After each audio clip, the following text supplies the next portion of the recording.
Ryan, gaano ba karaming mga pasahero yung inaasahan ng DOTR sa darating na holiday season?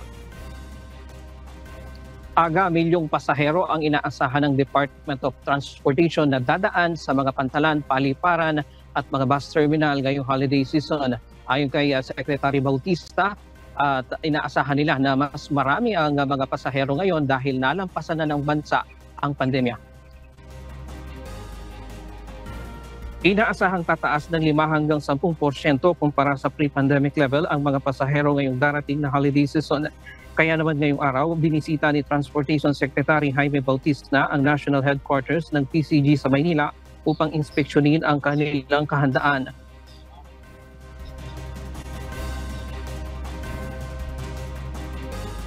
We started this discussion with the Philippine Coast Guard to see to it that we will ensure safety and security of our travelers who will travel by sea or by boats. So ito yung preparation as early as of now, we have already prepared, and by December 15 nga we will have all these units deployed already, yung mga nakita nyo dyan sa labas, who are all trained for rescue, for search kung sakaling magkaroon ng konting problema, Nais ng kalihim na tiyakin ang seguridad sa mga pantalan, paliparan at bus terminal sa pagdagsan ng maraming pasahero. May mga nakantabay na mga bomb expert, rescuer, air at water asset, bomb sniffing dogs at iba pang mga kagamitan at manpower ang PCG na maaaring gamitin kung kinakailangan. Nakataas din ang alarma sa iba't ibang pantalan at paliparan dahil na rin sa nangyaring pangbobomba sa Marawi nitong nakaraan.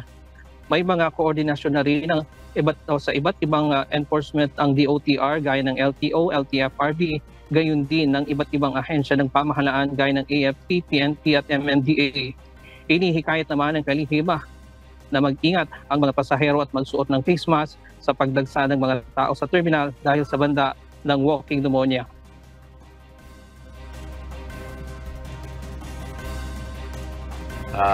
Siguro it's good also to personally have yung mga mask natin, although wala pa namang directive ang Department of Health, pero siguro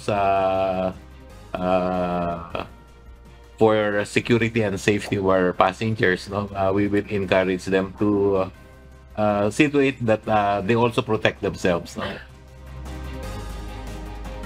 Pagkatapos ng inspeksyon kanina ay nagkaroon ng command conference si Secretary Bautista sa mga opisyal ng PCG dito sa tanggapan ng Philippine Coast Guard dito sa Manila. At yan muna ang latest mula dito sa PCG. Balik sa iyo, Aga.